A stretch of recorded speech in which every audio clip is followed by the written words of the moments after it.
Selamat hari Minggu. Selamat berjumpa kembali dalam ibadah virtual. Masih dalam ibadah jarak jauh. Tapi itu tidak masalah ya Bapak Ibu ya. Yang penting kita tetap bisa mendengarkan firman Tuhan. Baik, mari kita sama-sama buka firman Tuhan pagi hari ini. Di dalam Mazmur 73 ayat 16-20. Siapkan firman Tuhan, siapkan Alkitabnya. Batasi Alkitabnya, Mazmur 73 ayat 16-20. Sebelum kita baca firman Tuhan pagi hari ini, saya mau mengingat kembali masa-masa kecil kita dulu. Kita semua tentunya pernah kecil ya. Kita semua pernah jadi anak-anak. Pada waktu kecil mungkin ketika orang tua kita memberikan hadiah pada waktu salah satu dari adik kita, kakak kita berulang tahun. Kemudian orang tua kita memberikan hadiah, atau pada waktu kita masih kecil, ketika seseorang memberikan kita sesuatu yang mungkin kita ingat pesan orang tua kita, yo jangan iri hati ya kalau kakak kamu mendapat bagian yang lebih bagus, atau jangan iri hati ya kalau adik kamu mendapat bagian yang lebih luar biasa. Orang tua kita pasti mengajar kita sejak kita kecil bahwa untuk tidak hidup di dalam iri hati. Dan rupanya sikap iri hati itu tidak saja dijumpai pada anak-anak kecil, tapi rupanya Bapak Ibu, orang dewasa pun juga masih suka iri hati. Masih suka iri hati. Tidak dibatasi oleh umur. Cuman ketika dewasa, iri hatinya tersembunyi. Kalau anak kecil kan responsif. Dia iri hati, dia bisa tunjukkan sikap iri hatinya. Tapi orang dewasa lebih parah kalau dia mengalami iri hati.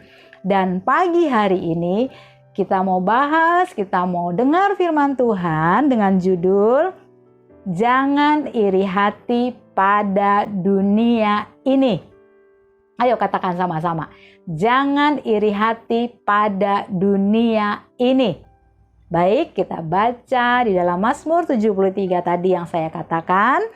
Ayat 16 sampai dengan 20. Mazmur 73 ayat 16 sampai dengan 20. Tetapi ketika aku bermaksud untuk mengetahuinya, hal itu menjadi kesulitan di mataku. Sampai aku masuk ke dalam tempat kudus Allah dan memperhatikan kesudahan mereka. Sesungguhnya di tempat-tempat licin kau taruh mereka. Kau jatuhkan mereka sehingga hancur. Betapa binasa mereka dalam sekejap mata, lenyap habis oleh karena kedahsyatan. Seperti mimpi pada waktu terbangun, ya Tuhan. Pada waktu terjaga rupa mereka kau pandang hina. Kenapa kita hanya baca di dalam 16 sampai 20, tapi di sini saya mau bagikan di Mazmur 73 ini, Mazmur yang ditulis oleh Asaf bin Berekia bin Simea, adalah seorang ahli musik keturunan suku Lewi dari Bani Gerson pada zaman Raja Daud. Jadi Mazmur 73 ini ditulis oleh seorang ahli musik yang namanya Asaf. Dia keturunan dari Bani Gerson pada zaman Raja Daud. Dan si Asaf ini, si pemusik ini, di dalam Alkitab dicatat bahwa dalam Alkitab Ibrani dan Perjanjian Lama dikatakan Asaf menulis 12 Mazmur dalam kitab Mazmur. Jadi dia menulis 12 Mazmur, yaitu dalam Mazmur 50, Mazmur 73, dan Mazmur 83. Jadi Asaf ini adalah seorang pemain musik. Yang dialami Asaf, kalau kita coba baca dari ayat pertama, dikatakan begini. Jadi Asaf menulis begini ya. Sesungguhnya Allah itu baik bagi mereka yang tulus hatinya, bagi mereka yang bersih hatinya. Nah, tetapi aku sedikit lagi maka kakiku terpeleset, nyaris tergelincir. Ayat ketiga mengatakan, sebab aku cemburu kepada pembual-pembual kalau aku melihat kemujuran orang-orang fasik. Dia tulis begitu. Kemudian di ayat keempat, sebab kesakitan tidak ada pada mereka dan sehat gemuk tubuh mereka. Mereka tidak mengalami kesusahan manusia dan mereka tidak kena tulah seperti orang lain. Ini loh ayat-ayat ini di mana Asaf merasa cemburu. Kok orang fasik hidupnya enak ya? Mereka nggak sakit, mereka gemuk, mereka nggak perlu capek-capek cari Tuhan. Mereka nggak perlu hidup sungguh-sungguh dalam Tuhan. Tapi kok mereka hidupnya aman-aman aja, diberkati Tuhan. Cari duit gampang, nggak mengalami kesusahan jasmani, bahkan tidak mengalami hal-hal yang mungkin menurut pandangan Asaf tidak merugikan diri orang-orang yang dia lihat seperti itu. Dikatakan ayat selanjutnya, ayat ke-6, sebab mereka itu berkalungkan kecongkakan dan berpakaian kekerasan. Karena kegemukan kesalahan mereka menyolok, hati mereka meluap-luap dengan sangkaan. Mereka menyindir dan mengata-ngatai dengan jahatnya. Hal pemerasan dibicarakan mereka dengan tinggi hati. Mereka membuka mulut melawan langit dan lidah mereka membual di bumi. Sebab itu orang-orang berbalik kepada mereka, mendapatkan mereka seperti air yang berlimpah-limpah.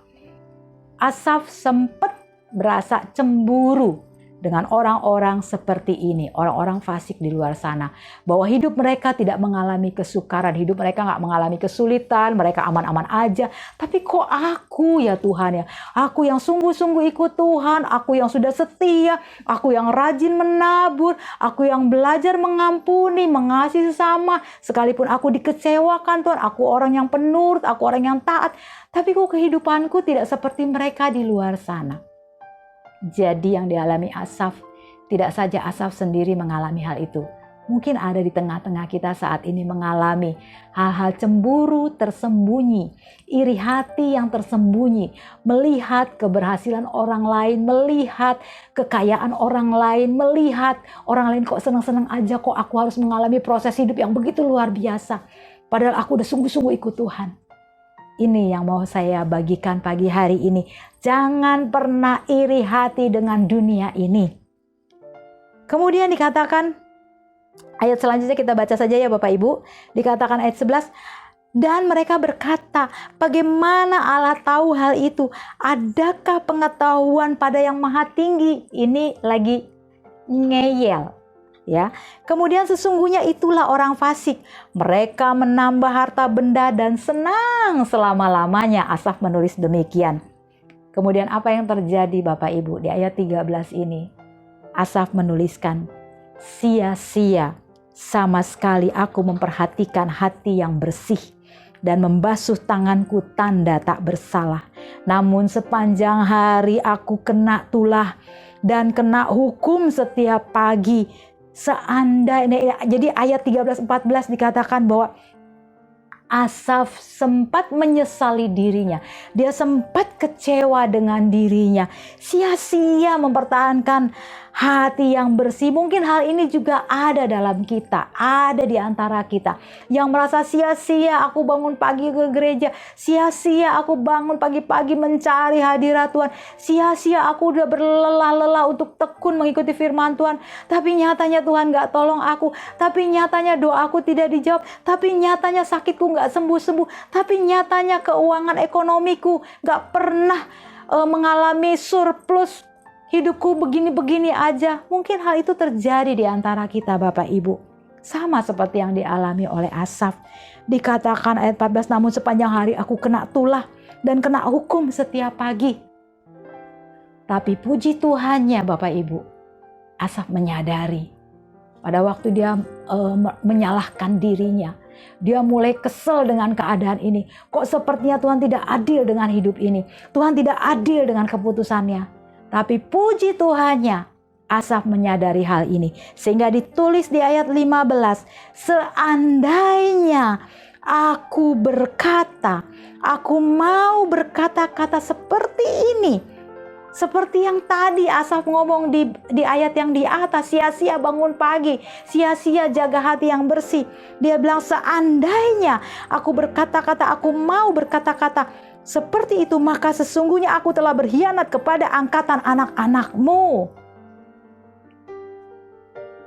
Seandainya hal itu terucap, seandainya hal itu keluar, seandainya hal itu dia lakukan terus, dia menyadari bahwa dia telah berkhianat terhadap anak-anaknya, terhadap anak-anak Tuhan, terhadap orang-orang yang percaya kepada Tuhan. Kemudian ayat 16, puji Tuhannya, tetapi ketika aku bermaksud untuk mengetahuinya, hal itu menjadi kesulitan di mataku. Sampai aku masuk ke dalam tempat kudus Allah dan memperhatikan kesudahan mereka. Sesungguhnya di tempat-tempat licin kau taruh mereka, kau jatuhkan mereka sehingga hancur. Jangan iri hati pada dunia ini, Bapak Ibu. Situasi akan menjadi lebih rumit apabila penderitaan yang terjadi seolah-olah nggak ada alasan, nggak ada tujuan. Saat kita telah sungguh-sungguh ikut Tuhan, tapi kita masih mengalami penderitaan, masih mengalami kesukaran, masih harus bergumul. Itu akan menjadi lebih sulit dalam hidup kita ketika kita berpikir keras, kita ingin mencari tahu, kenapa Tuhan? Kok udah sungguh-sungguh, masih susah. Kok udah berdoa bertahun-tahun, tapi nggak sembuh Tuhan. Ketika kita berusaha, kenapa Tuhan? Kenapa Tuhan? Mengapa aku harus mengalami ini? Dan akan semakin sulit kita untuk menemukan jawabannya. Inilah yang sering menimpa orang benar, Bapak Ibu. Dan ini pula yang terjadi di dalam kehidupan Asaf. Mari kita buka firman Tuhan dalam Mazmur 11 ayat 5. Kita sadari, semakin kita mencari tahu, kita pengen tahu kenapa, akan semakin sulit kita menemukan jawabannya. Mari kita buka Mazmur 11 ayat 5. Mazmur 11 ayat 5 berbunyi demikian. Hal ini yang harus menjadi firman untuk menyadarkan kita berhenti bertanya mengapa. Mazmur 11 ayat 5. Tuhan menguji orang benar dan orang fasik, dan Ia membenci orang yang mencintai kekerasan. Ingat baik, Tuhan menguji orang benar dan orang fasik. Sama-sama mengalami, seperti Tuhan memberikan hujan bagi orang benar dan orang fasik. Seperti Tuhan memberikan matahari bagi orang berdosa dan orang yang dibenarkan. Demikianlah keadilan Tuhan yang terjadi dalam kehidupan kita. Jadi berhenti untuk memiliki iri hati terhadap dunia ini. Yang saya mau bagi pagi hari ini, untuk kita bisa berhenti dari iri hati, sikap iri hati terhadap dunia ini. Yang pertama, kita kembali di dalam Mazmur 73 ayat 15. Kita baca lagi Mazmur 73 ayat 15. Seandainya aku berkata, aku mau berkata-kata seperti itu, maka sesungguhnya aku telah berkhianat kepada angkatan anak-anakmu. Jadi yang pertama, ingat baik-baik Bapak Ibu, bahwa kita bukan berasal dari dunia ini. Kenapa? Pada waktu Asaf berkata di ayat 13 sampai 14, dia nyesel menjaga hati, dia nyesel untuk hidup benar. Tapi ketika hal itu ingin dia utarakan, dia mulai sadar bahwa itu enggak benar. Perbuatan yang akan berkhianat dengan keyakinannya, dengan percayanya kepada Tuhan. Bahwa ketika Tuhan memanggil dan memilihmu untuk tidak lagi sama dengan dunia. Ketika Tuhan memanggil kita, minggu lalu saya singgung tentang Tuhan memanggil kita dari gelap kepada terangnya yang ajaib. Tujuannya apa? Untuk memilih kita, untuk kita tidak lagi sama dengan dunia ini. Jadi apa kita mau balik lagi di kehidupan lama kita? Kita mau ikut seperti orang fasik yang tidak lagi menyadari bahwa ada Tuhan yang memperhatikan hidup kita. Jadi jangan pernah mau iri sama dunia. Dunia itu sifatnya sementara Bapak Ibu. Kalau Tuhan sudah memilih kita, supaya apa? Kita tidak lagi sama dengan dunia ini. Dan yang berikutnya, Tuhan memanggil dan memilih kita untuk menerima bagian yang dunia tidak bisa berikan. Tuhan memilih dan memanggil kita untuk kita mendapat bagian yang dunia tidak bisa berikan bagi kita. Amin. Karena dunia menjanjikan hal-hal yang menggiurkan. Dunia menjanjikan hal-hal yang membuat kita bermimpi. Tapi Tuhan menjanjikan hal-hal yang membawa nilai kekal. Jadi saat Tuhan memanggil dan memilihmu, Dia sedang mempersiapkan bagian yang dunia tidak bisa berikan. Tuhan memanggil dan memilih kita untuk menjadi pribadi yang istimewa. Jadi jangan mau lagi kembali kepada kehidupan duniawi, kehidupan masa lalumu, kehidupan lamamu. Seperti Asaf menyadari ketika dia berusaha mencari lebih dalam. Dia masuk ke tempat kudusnya Tuhan. Dia mulai menyadari bahwa Tuhan telah memilihnya. Bahwa Tuhan telah mempersiapkan bagian yang tidak bisa dunia berikan. Bahwa Tuhan menjadikan dia pribadi yang istimewa di dalam perjalanan hidupnya. Itu yang pertama. Adalah kita bukan berasal dari dunia ini. Kita berbeda dengan dunia ini. Bagian kita bukanlah bagian yang dunia berikan. Bagian yang kita miliki adalah bagian yang Allah sediakan bagi kita. Jadi gak boleh iri hati lagi dengan dunia ini.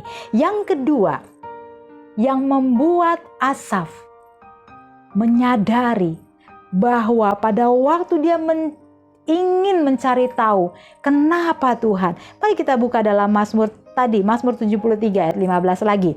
Seandainya aku berkata-kata seperti itu, maka sesungguhnya aku telah berkhianat kepada angkatan anak-anakmu.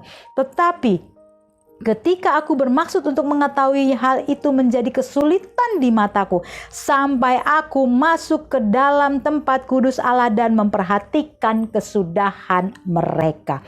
Jadi poin yang kedua, pada waktu kita menyadari bahwa kita bukan berasal dari dunia ini. Poin yang kedua, sikap takut akan Tuhan yang masih dimiliki oleh Asaf itu yang menyadari bahwa dia harus masuk lebih dalam lagi. Dia harus masuk dalam hadirat Tuhan.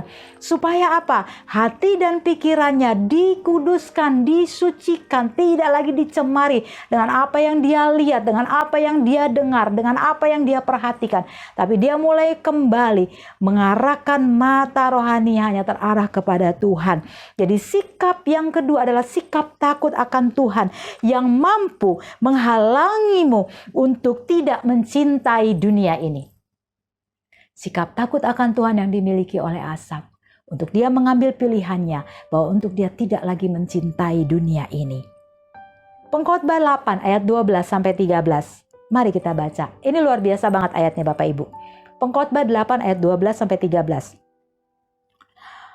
Walaupun orang yang berdosa dan yang berbuat jahat 100 kali hidup lama, namun aku tahu bahwa orang yang takut akan Allah akan beroleh kebahagiaan, sebab mereka takut terhadap hadirat-Nya. Pada waktu Asaf memilih untuk masuk dalam hadirat Allah, dia tahu di dalam hadirat Allah dia akan menemukan yang namanya kebahagiaan sejati yang tidak bisa dunia berikan. Pengkhotbah 8 ayat 13 selanjutnya berbunyi demikian, tetapi orang yang fasik tidak akan beroleh kebahagiaan, dan seperti bayang-bayang ia tidak akan panjang umur karena ia tidak takut terhadap hadirat Allah.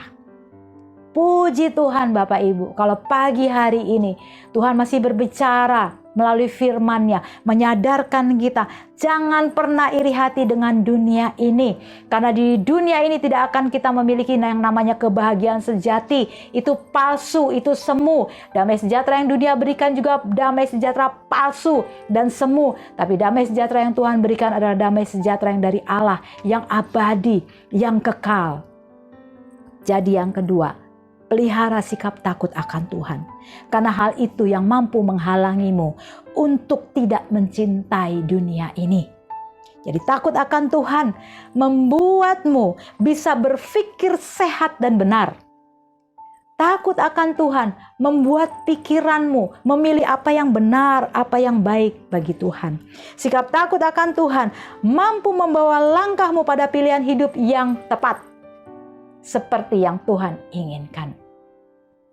pelihara takut akan Tuhan. Supaya kita tidak mencintai dunia ini. Tapi yang kita cintai adalah Tuhan. Yang ketiga, yang terakhir.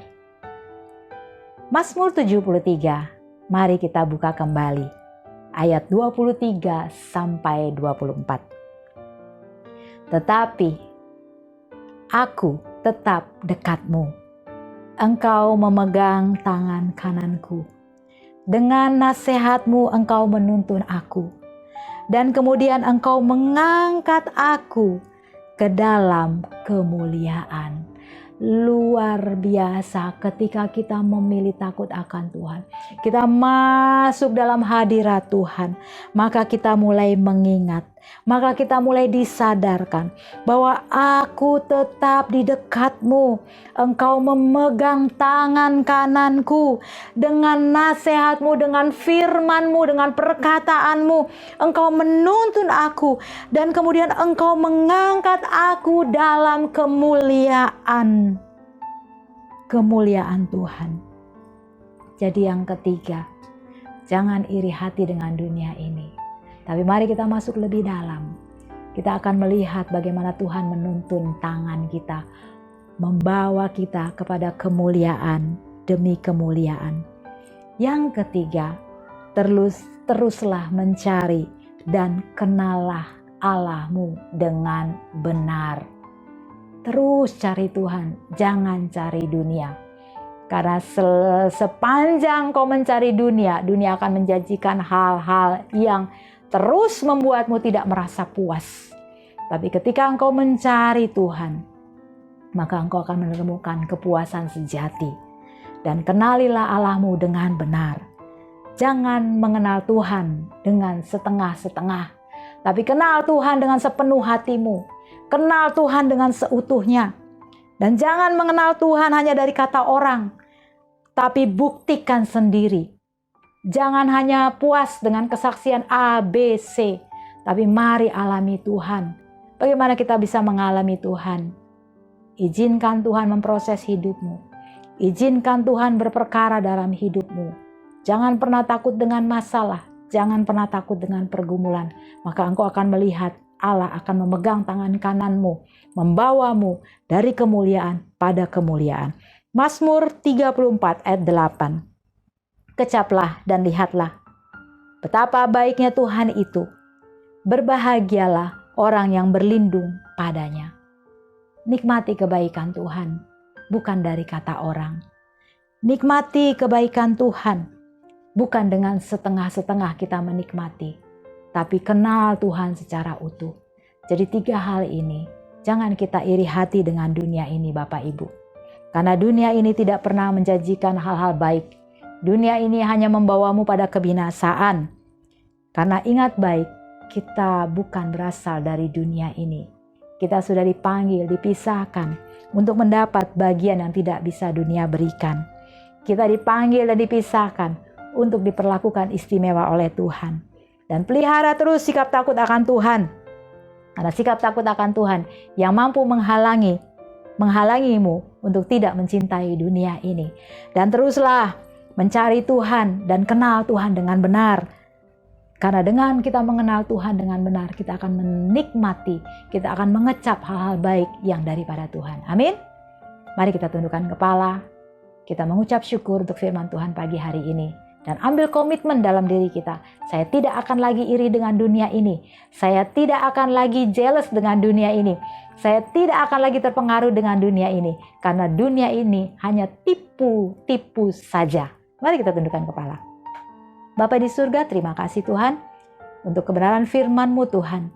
Pagi hari ini kami berkomitmen bahwa kami akan tetap mengiring Engkau. Kami tidak akan terpengaruh dengan dunia ini. Sekalipun dunia ini saat ini menjanjikan hal-hal yang menggiurkan daging kami, menggiurkan hawa nafsu kami.